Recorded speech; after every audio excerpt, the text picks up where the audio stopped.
Let's start though with the biggest news, which is everybody's favorite LCS franchises, Immortals.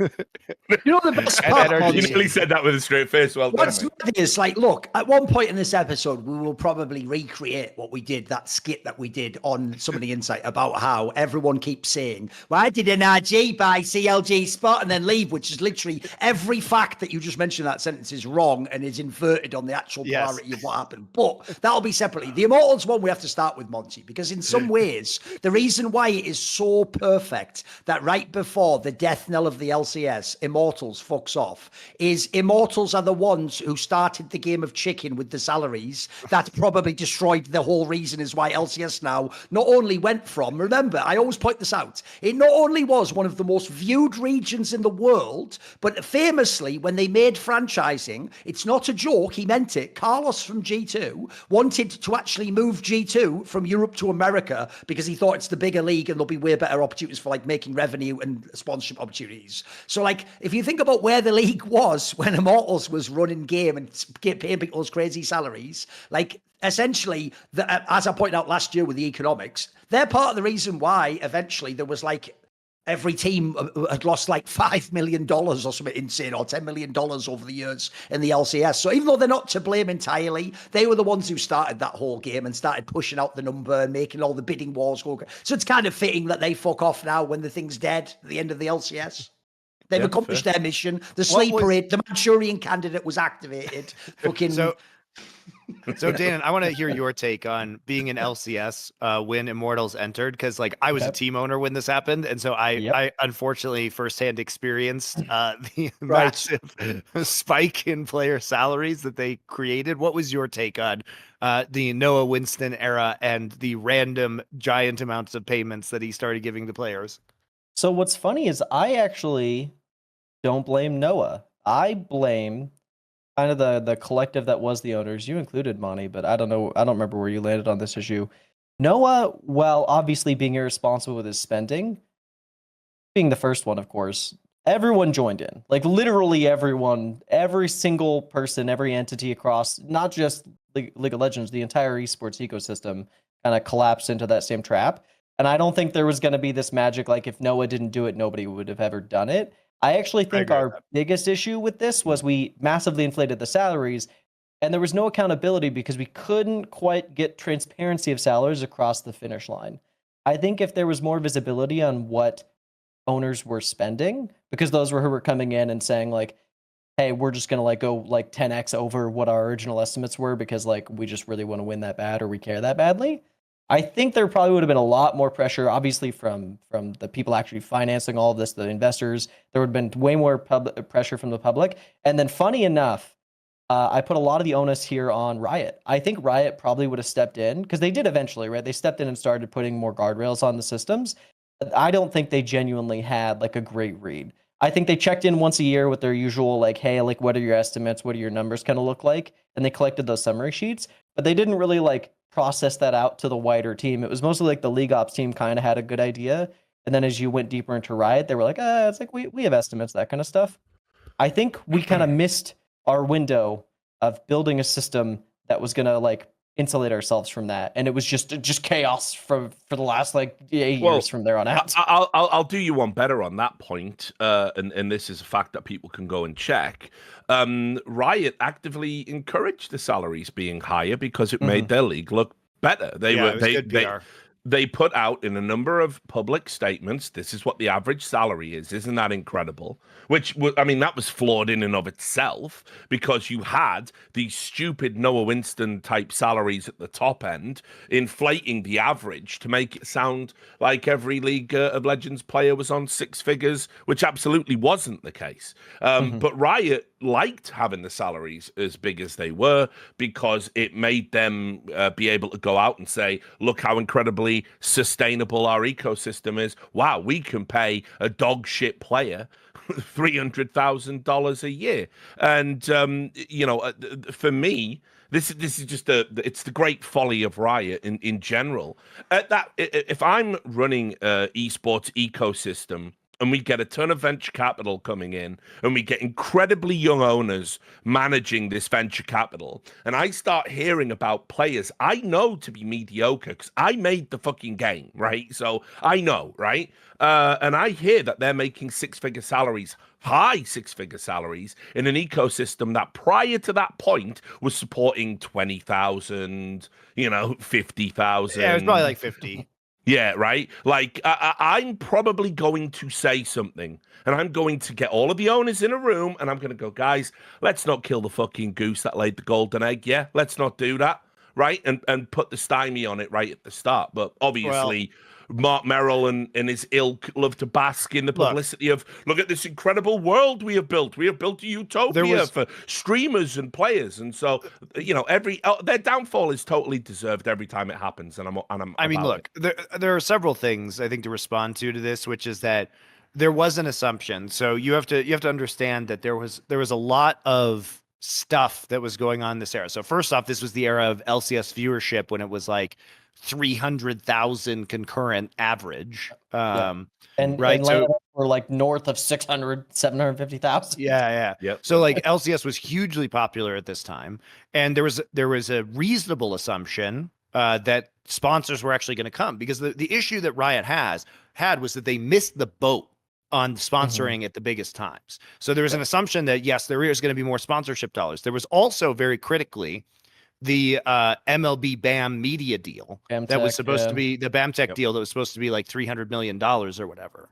And so there was an assumption. What was the logic on that, Monty? How would that have been shared among people? Would people have got like a direct percentage cut? Would it just gone into the revenue pot? What was the logic on that?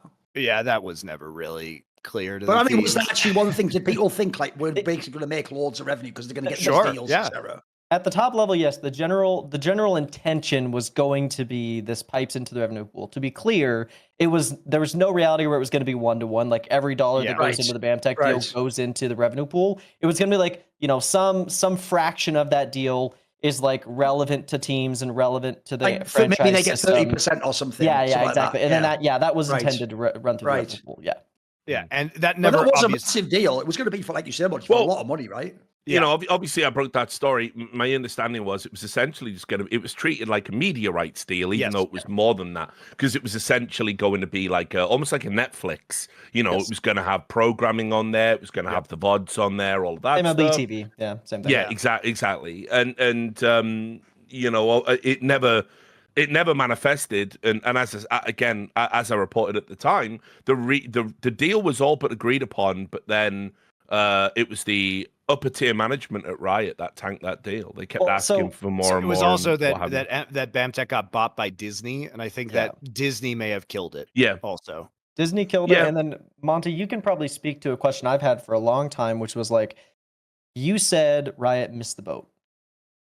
My understanding and impression, but again, technically I wasn't in the room. It was just like the constant thing I was told was that they didn't miss the boat. They knowingly, actively chose not to get on the boat. They saw the success coming. They saw Blizzard in the rear view. Those deals were like getting floated, and they were like, "We can do better." Well, there was an element of hubris about it, right? But this was like pre-Blizzard. This was pre-Overwatch League. Because this was like pre-Riot having a 2015 team, wasn't it?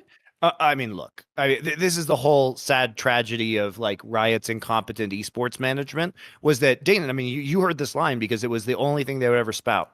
We don't want to be NASCAR.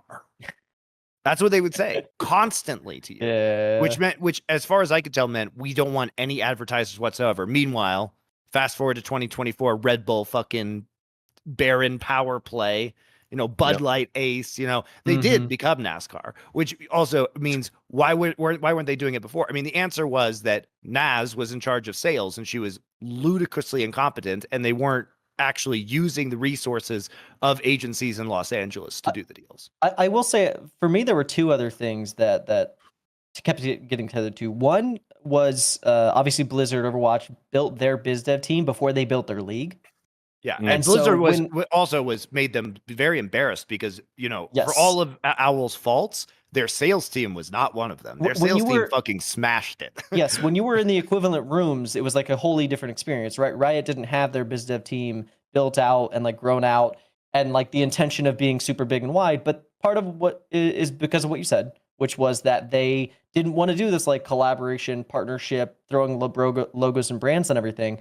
And what's funny is I think obviously, so Blizzard pressured them to want to do and be more because they're like, we're better than this product. We're better than the Overwatch League. So we should get more. And I think on the other end, eventually what happened is groups like Fortnite and Epic came in and said, oh no, we can just sell out. We can just put Star Wars in the game. We can just, like, everybody wanted this stuff from League of Legends for years and would have been okay with it. But Riot was under the impression, because all the major developers across gaming, that was like a line none of them would cross, right? You remember like back when Smite was huge and Han and Dota, all the MOBAs were big, none of them were doing any type of collaborative content. It wasn't until Fortnite popped up and started doing bigger things, and then Rocket League started throwing things. Like suddenly these developers said, okay, yeah, this is totally fine. We can actually integrate brands directly into the IP and feel okay about it.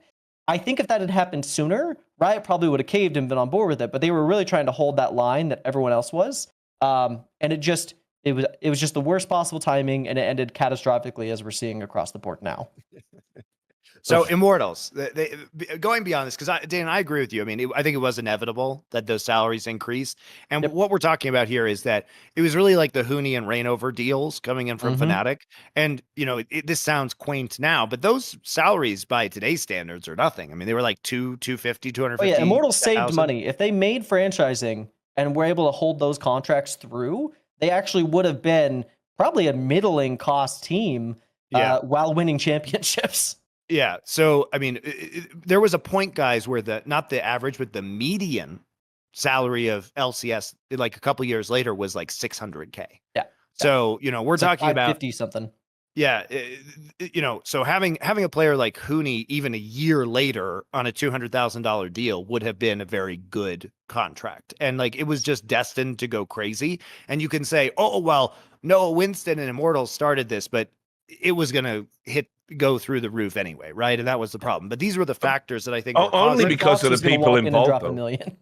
Well, it would have happened before Rick. I mean, like the problem, the problem with the salaries was it was an opportunity for these team owners to basically live a sports owner fantasy, and none of them had the discipline or foresight to not spend the money to get the players they wanted, because they all wanted to lift trophies, and they thought big spending was the way to do that. The problem is that they had to take venture capital to pay the franchising fees, and then you have to let the VC people onto your board, and the people on the board are pressuring you to win championships, and they are approving these salary deals.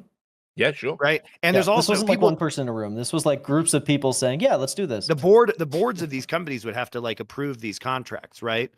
Or approve the budgets at the very minimum for the League of Legends team.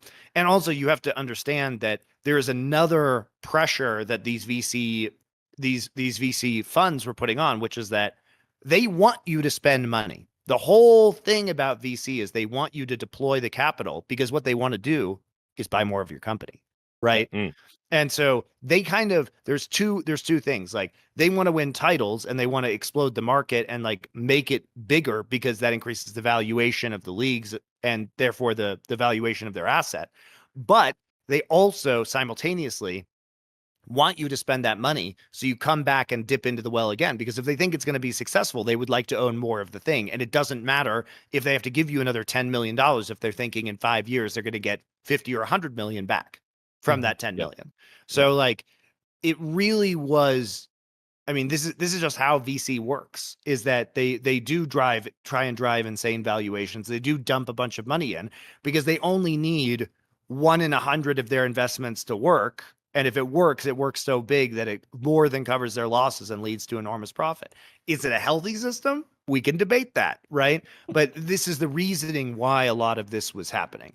And, you know, Riot wanted the VC to enter the ecosystem, and it did in a big way. Like, Immortals was backed by Meg Whitman, who's a Hollywood executive, and Lionsgate, which is a Hollywood production company, you know. And, you know, these people were really trying to push, you know, these kind of, you know, big spends. And, you know, it's not just them, obviously. Like, all the teams were forced to take, you know, like 12 venture major capital, sports basically. all collapsing on the league at the same time. Yeah, exactly. And so I think when we look at Immortals, like, they clearly wanted back in. Now, Immortals, I think, went through a variety of, you know, strategy and leadership changes. Like, we're not going to get into the history of Immortals here, but it is kind of crazy that they like bought Optic, then sold Optic. You know, LA Valiant. they still own MIBR. You know, they never, I think, had a coherent strategy. I mean, with Immortals, what was so weird was they appointed a new CEO who is a sales guy from Gen G named Jordan Sherman. And then he decided to do this like Great Lakes play where they became like the team of Michigan, despite being in Los Angeles and like having no ties to Michigan. Like he was trying to localize them without them even being local. So there was a lot of just weird. I mean, look, that was like the last stage and the Hail Mary. But I know as much as teams hate Immortals, I think the thing about Immortals that is important to understand is that they were never business stupid, really.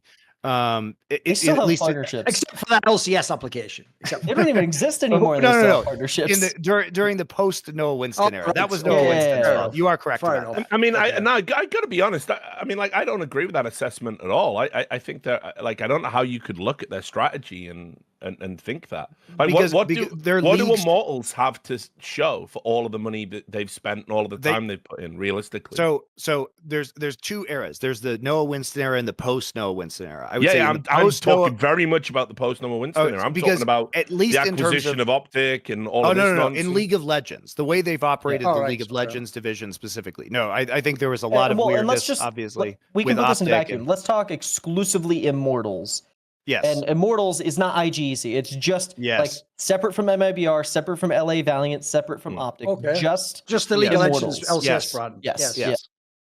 Because they've been running at a profit, basically. Fantastic as a business, hilariously. I mean, it's assumed, especially if people don't know. I know what that's fair. I know what Monty means. The problem is if you divide them into two and you have the Noah Winston era, which is what we're talking about, it's obviously exorbitant spending and almost like daring everyone in the industry to do that. It's everyone's high on the VC teat, etc. The era after that is basically when they did look like they did 1 million min maxes in the LCS for years and years and years. And if you don't know, the main angle they took wasn't even a terrible angle. They tended to just find people who were good European coaches like Zabatine and what's his name, Andre.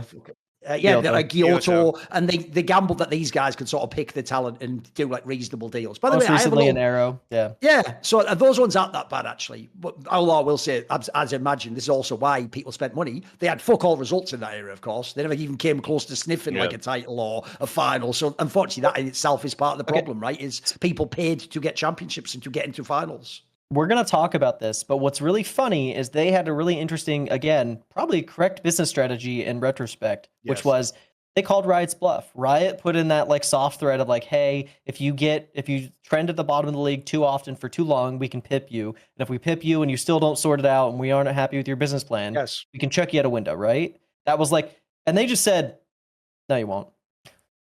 They just said, no, you won't. And they just ran with it, and they are now like arguably the team that burnt the least amount of money, and so far have had what looks like probably going to be the cleanest exit, like across the board. Hilariously enough. And the thing about Immortals and like people can get mad at Immortals, I guess, if you want, for not producing content that anybody watch, not making themselves likable, not fielding competitive teams. But you know, the question is, what is the business? What is the actual dollars and cents business reasons for doing any of those things? Because there was no incentive program like in Valorant or like there will be in League of Legends for fan interaction. Basically, the only time you actually saw meaningful sponsorship increases is if you made it to international events. So the difference between 4th and 10th is basically nothing. And you say meaningful, but it wasn't enough to cover the gap, just to be clear. No, like it wasn't. Meaningful was not enough to cover the like insane hurdle you had to leap up to actually get to the international stage. Yeah, basically, if you were going to Worlds, you would have to spend millions of more dollars, but you weren't going to get millions more dollars. You recoup like 1.5 to 2 if you could do it in real time and you had a team for it, which a lot of teams didn't have, like a great biz dev team. Right. You know, not everybody's like Team Liquid with their sales team. You know what I mean?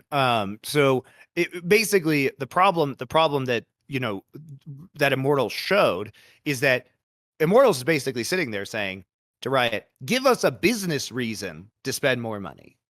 And Riot never did. And so people getting angry at the teams or cheering that the teams are leaving, I really think is the wrong approach, because if there was ever a good business reason to put more money in to receive more money, Immortals would have done it. They ran what was effectively a sane business, sitting on an asset that they were paying for. And they said, okay, we're just going to run profitably based on this stipend. And, Riot can do things. Like if Riot doesn't like the situation, they can change it, which they are, which is why we're seeing incentives based on, fan base in the new team participation agreement, because that is being, that's what's been hammered out this year, is that basically the first time that the teams and Riot have renegotiated the contract that binds them in franchising was this year, ever since franchising began. So we're moving into a new era. And why Immortals is, I assume, selling now is because the floor of the stipend is going down.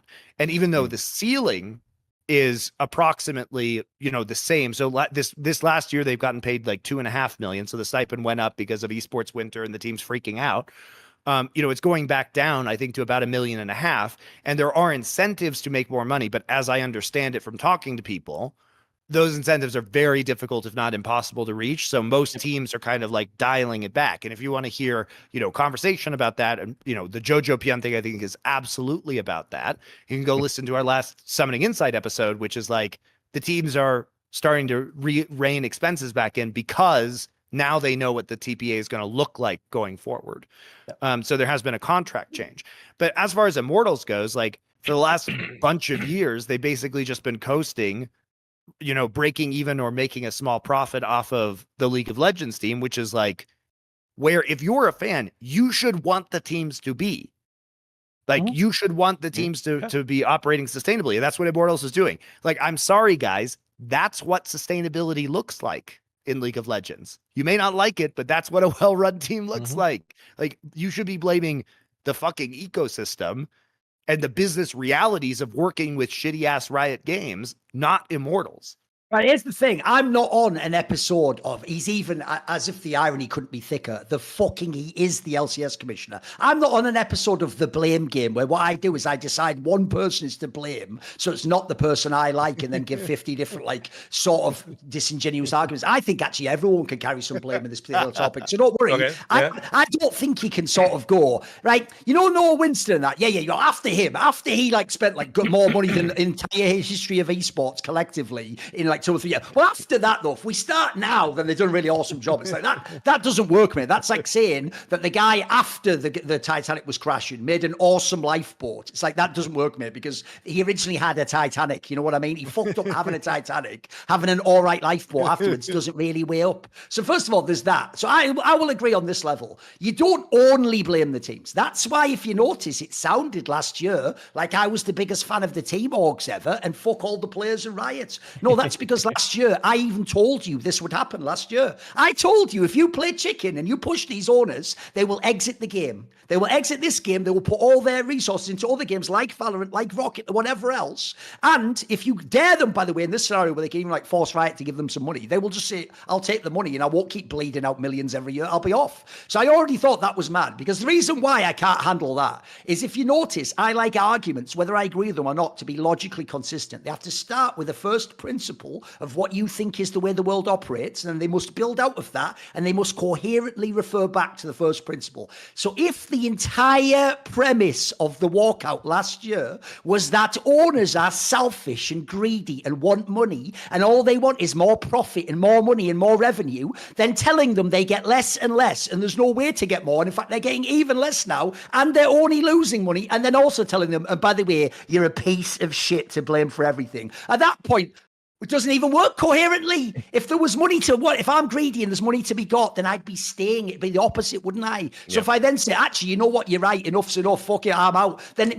that means your original premise never made sense. I've always made this point. You were using a framing based on like workers' rights from when literally like factory owners exploited people. That was never the setup of an LCS org. In this analogy, by the way, the person exploited was the investors into these orgs. They're the ones who lost tens of millions of dollars. The players never lost a single cent. They only made, by the way, I'm going to say, if you actually look at the world of League of Legends, I think LCS players probably on average made 10 times more than any reasonable market value. Because I'll get to that in a second as to why I actually think the biggest failure of the LCS was. And actually, here's what's funny. I will agree with you. I actually think Immortals held the key for the real way the LCS should have run, but I'll get to that in a second. So quickly, I'll go over these issues. The thing you said at the beginning, I agree. The craziest shit they ever did in the LCS was bragging about the average salary. Because Because first of all, we all know they intentionally banked that they were using Fugazi accounting, where it's like the old joke we've all heard that if Bill Gates is in a room with us three, then on average we're all like multi-billionaires, aren't we? But the joke is none of us have a billion, just Bill Gates has so many, right?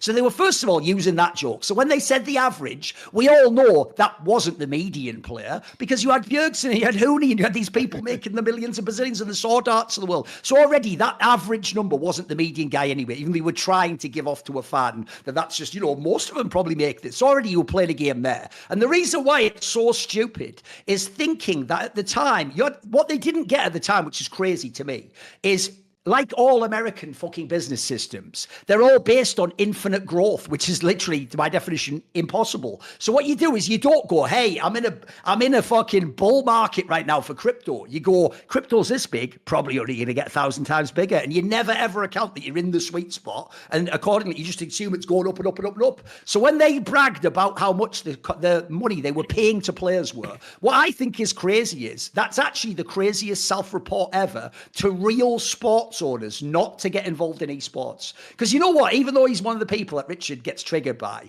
I actually do agree that Mark Cuban's initial assessment of esports was 100% accurate. What he said was, because remember, he's someone who jumped into a lot of tech areas first. He said, I looked into it, and then basically I was like, there is no revenue source here. Like, your revenue can't be sponsorship, because I know from the Dallas Mavericks, that's a tiny fraction. There has to be broadcast rights deal, there has to be ticket sales, there has to be merchandise. Until all these things are like metrics are big enough, it doesn't make sense. Well, here's the reason why to someone like that, you fucked up completely bragging about the money. Because you're bragging about a number which, even if you factor in inflation, is like what a star player in the NFL would have made in like the 1990s, but you don't have the whole NFL machine. You don't have the ticket sales of what Dallas Cowboys Stadium is going to be like. You don't have broadcast rights that are millions and millions of dollars for all the cable channels and international stations. You don't have people who are going to buy so many kits with that star on that you're going to make millions. You don't have any of those factors. So what you're actually doing when you brag and say, hey, the average salary is like 500,000, you're telling someone like Mark Cuban, no point coming into this business, mate. That's why I have to pay the players, and you don't make money. You lose money running the team. That's a terrible brag. That's a brag that gives away what esports always was. It was a bunch of middle management people pretending they were the big Don boss guy doing all the business deals like some Wall Street 80s movie fantasy. So already that was so naive a move to do. Then secondly, I can tell you, it wasn't even just the famous examples like Hooney and Rainover where Noah Winston just got too horny with his checkbook and overpaid. Because if people don't know, the stories about them are worse than it even sounds on the surface. He didn't just overpay them. It's not that there was a market and the value was X and he paid, 1.2X, right? No. The story goes, when he would go to people, he again was living out some LARP fantasy that he is like some bazillionaire and that's his money. And he was apparently going and doing stuff like, I'll offer you twice as much. Like some movie scene where you just do some cool thing where you shut it all down. Like, you know what? What do you want? 1.5? Let's just say 3 and end this with a cocktail. It was that sort of stupid shit. Well, the reason why that's so wacky is that's not a business decision, mate. I can tell you, business decision isn't even that. Like, if you think about the way they think about this popular concept of a game we all know, higher or lower, right? When someone does higher or low, the guy who sets the bar, if you want to go higher, you want to go higher by 1. Because I only need to be 1 and I win. In that scenario, Noah Winston was doing a terrible approach to bidding. Because essentially, as far as I can tell, you were showing off that you could waste money. As we've now found out, there is no money to be wasted. Like, that will be accounted for one day and there will be comeuppance. But it wasn't even just Hooney and Rainover. I did an interview not that long ago with a player called Ole, who actually played with the later Immortals. He played in both. He played in the one that had Noah Winston and he played in the one afterwards. And in the interview, he straight up tells me he didn't want to join Immortals and kept saying no. And when you find this out now, you will realize what a nightmare the LCS was. When he was saying no, Richard, it's like Noah Winston was on his Saudi bag, because Noah Winston thought, he's playing hard to get, isn't he? So he just kept coming back and increasing the number. But this guy, Ole, actually meant no, as in, I don't want to join. I want to stay in, like, he was in the LMS in Taiwan at the time.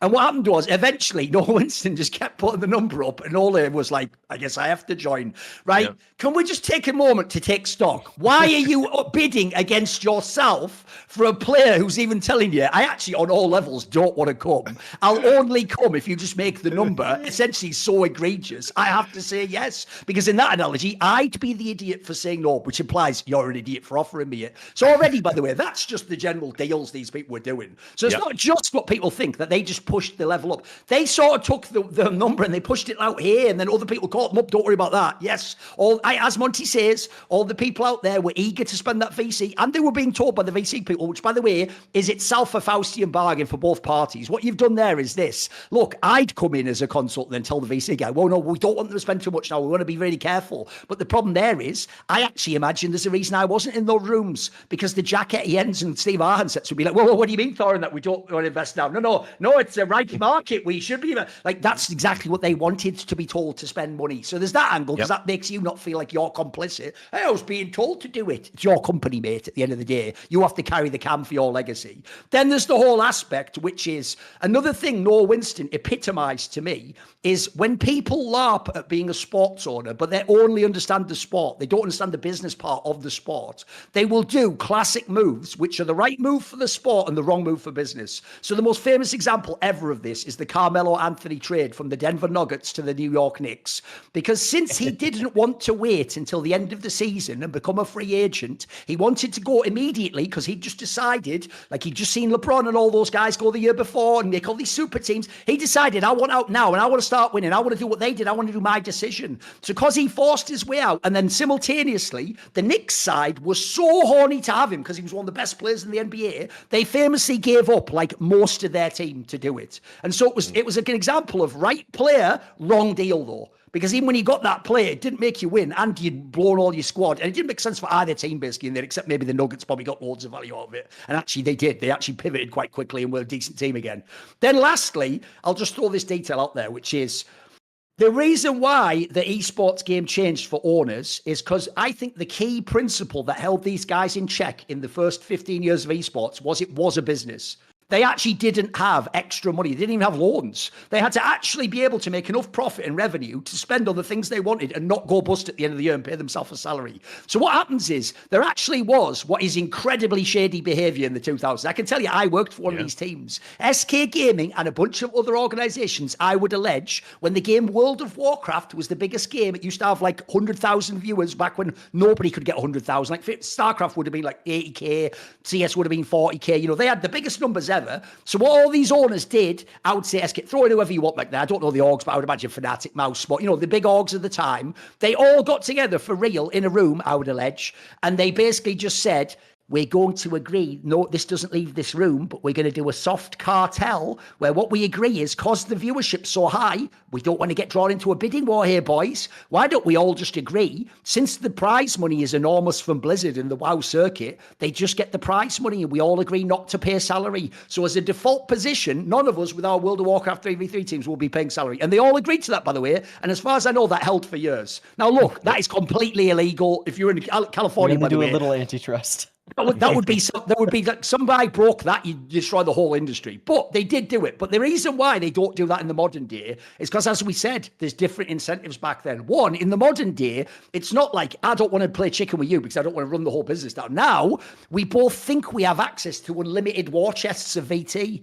And in fact, the better I am at getting VC, even though this isn't how it works because you are selling your company, people even thought, I could just go get more. I could just go get another 20 million. And the logic really was, even though there is only a finite amount of your company you can sell, the logic was we can just keep going and getting bags of money and it'll just work. And so in that scenario, the game of chicken then becomes who can also like re-up next and who can get the next war chest and who can make a mistake now or who can buy the big player. And the worst part of all this, by the way, is to end. This is why it's so sad the LCS has died now, because I actually think you're right. Immortals actually, they didn't quite crystallize it, but they did get what actually the best use of the money is. Let's say, if we know the numbers from last year, each team is making, I heard this year it's more, apparently the highest they'd ever been paid, each org from Riot was roughly something like 2.2 million or 2 million or something. Yeah. It was around something like that, right? That was the number back then. But at the time, everyone was losing, I was told, let's say like a few 100,000 to 1 million. Everyone lost that kind of amount, right? So if you're looking at the kind of metrics, it doesn't actually make sense, unfortunately, to do what people like Steve and Jack did, which is take more millions than everyone else is spending, put it onto star players, By the way, you still have to hope you win. You might fuck up like Cloud9 now and not even win, but like hope you win the LCS, go to, because as we're saying, that gets you the status, and maybe that helps you get your next VC because you look better than the Immortals org. But actually, that Worlds appearance doesn't make you the money. It doesn't make you the revenue. In fact, it costs money, as we're saying. You just spend more money. The actual best use of the money, and I still can't believe that the LCS never figured this out, was especially in the early days, the LCS was the place to go. Not only did they have more money than the other regions like Europe and especially minor regions, but crucially, a lot of people, spoiler, don't want to live in Berlin. They want to live in LA where the weather is wonderful, and there's all these, they have all these ideas about American movies if they're like from Poland or Czech Republic. They have these notions of what it's going to be like to live there for quality of life, right?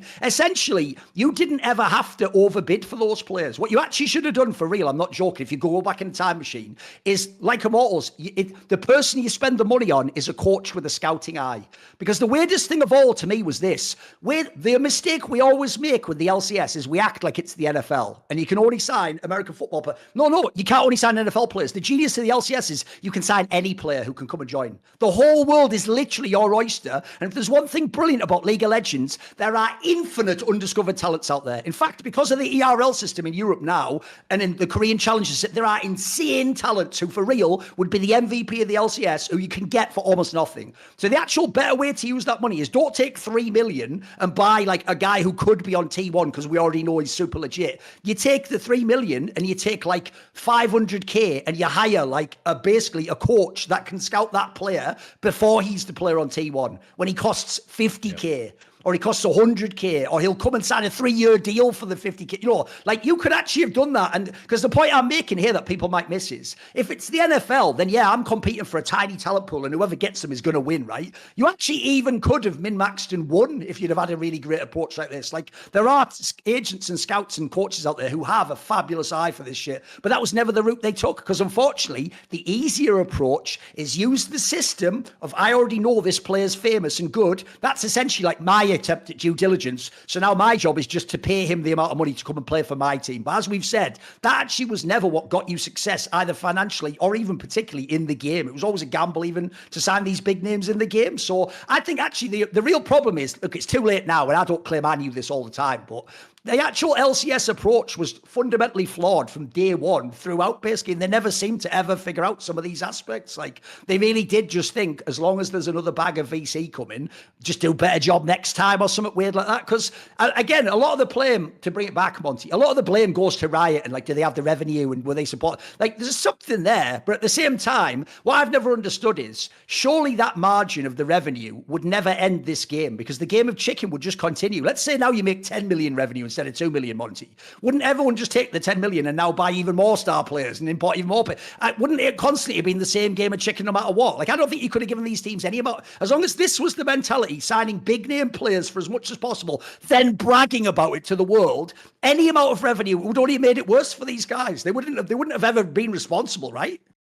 No, I mean, I think there probably is an inflection point where they just run at a profit.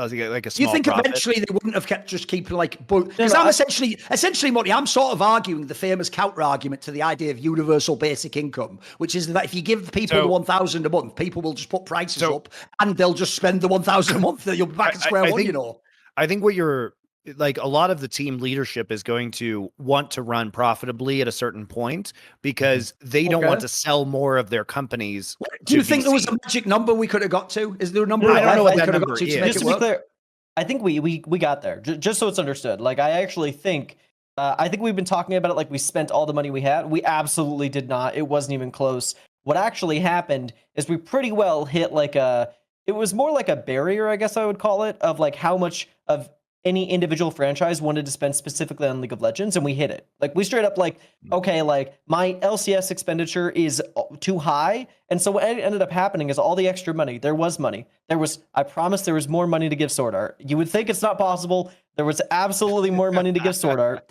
And it actually just went to other games. Like overwhelmingly, you can go look. You can actually see in real time when this happened. Yeah, literally in 20... Monty, they were using the TSM League money for all the games. Mark, it was 2017, 2018. I mean this very sincerely. 2017, 2018. If you go look at it, you can see where like the salaries hit that. Like they said the median was like $550 or something. But basically, the lowest paid player in the league was like $300,000 effectively, and that was probably where it was going to be and stay. and the upper bound was not going to go up anymore. It was like 1.5 and you weren't going to see any higher. They had the money and they would rather go spend it on other games and diversify and just build more for their company. Like we were straight up there. And if you go look at the other games, you can see a slight trend up in the salaries in literally every other game that wasn't League of Legends in 2017, 2018, because we hit that number. And then obviously everything kind of like found its way back. To be clear, just for reference, in case people wonder, I would again, like I said earlier, where I was talking about if you were a Mark Cuban, you looked at the industry and heard that number, what would you think? I'm just going to put this out there. Similarly, if you're a Giorgio Pion fan, just think about this, right? I looked it up, and when I Google it, the CEO founder of IKEA makes something like $200,000 a year. Bro, we were paying fucking video game players in NA millions of dollars, like per year. And that's crazy, not just like some. That's like literally the at the time 48, 49, 50th best players in the league. Probably actually worse, because there were probably the actual 48, 49, 50 players were in Challenger being paid nothing and locked away from these bottom teams. Even some Challenger players were still getting paid like 200K or more. 250, 300 almost, But to your point, Dayton, like the movement of money, to be absolutely clear, was not from some sort of profit that they were making off of League of Legends. It was venture capital that was being deployed other places. So before you think, oh my God, they were making money on League of Legends and spending it elsewhere. No, they had a bunch of money from VC that they were choosing not to inflate League of Legends with. They pretty much discovered that north of about 1.2 to 1.5 million, it didn't impact the player's decision on where they were going to play. Like the player that's picking between 1.5 and 2 million is not picking it for money. They're picking it because that's the team they want to play for. So if you were a team that was like offering 2.25 or 2.5 million for a player, most likely they just weren't willing to join you because you weren't a good team. Like you had the money, everyone had the money,